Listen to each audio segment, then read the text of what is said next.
Lighting test number one.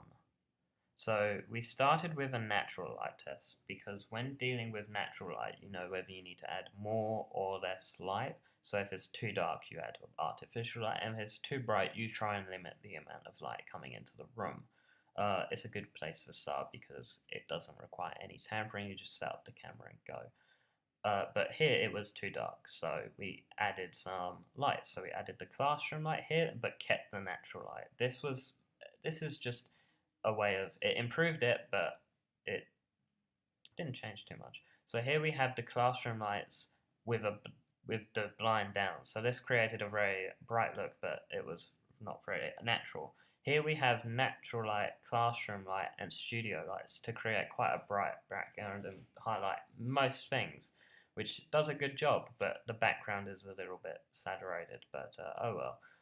Here we have a no light test. We tested no lights to get used to the safety to do with this, so you can't really move and have people tripping over stuff in the dark where they can't see, which we learn, and now more you know, that's why you test things and find out. Here we have the studio lights going from bright to dim. Now, we did this because it gave us a shot where we could see the transition when turning the lights up or down.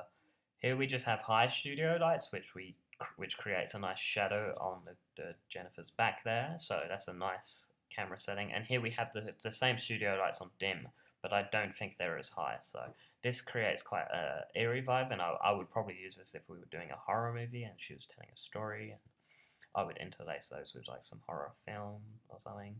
And here we played around with filters.